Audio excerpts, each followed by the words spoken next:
So Taylor says, I'm in my early 20s and have zero sex drive after years of pelvic floor dysfunction. I'm sorry. That can do that. Can I get my sex drive back? So this is a great question. And for some people, it might seem like this doesn't have a lot to do with sacred sex. But our spiritual tools are things we can use to heal our erotic, a history where our erotic experience has been traumatized for whatever reason.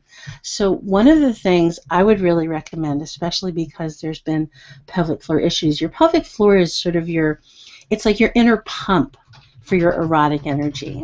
And here's one of the things all the sacred sexuality traditions understand is that we are beings not just of matter but of energy.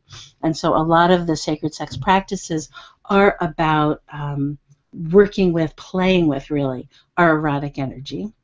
And I would also think about bringing in some heart love energy.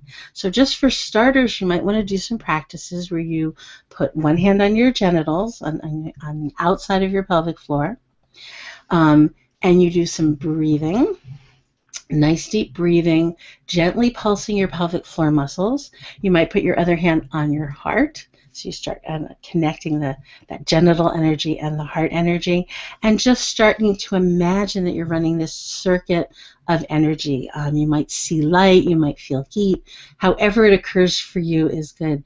And just do that as a practice. Perhaps you want to create an altar dedicated to healing from your past experience. That would be a way to do sacred healing.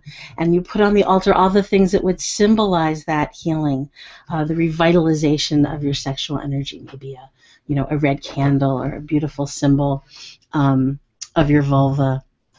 And that before you have erotic encounters with yourself or your partner, that you spend a few minutes sitting at that altar, praying. Praying, chanting, saying positive, self-loving, healing affirmations, welcoming your sex drive back in, and then doing some very, very gentle experiences of starting to run that erotic energy, doing it in a very slow, nurturing way. And again, you might want to do this solo first. You might really want to start with yourself as opposed to doing this with a partner. You can do all of the things I'm talking about by yourself or with a partner. And even if you are partnered, I think it's really important that we have our own experiences of solo sex, because that's where we do our learning and our healing, and where we don't have to pay attention to somebody else. So those are a few ideas.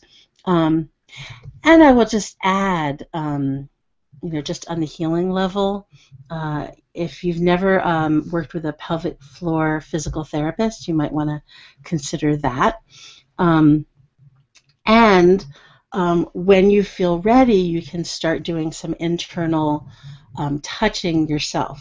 So that would be gently cultivating your erotic energy, getting yourself turned on, putting your fingers inside, and again, breathing, pulsing, envisioning light, heat, warmth, and start to find if there are some places that feel numb, that feel painful, and just start to gently and lovingly awaken them and ease them. So there's lots of ways you can play with that.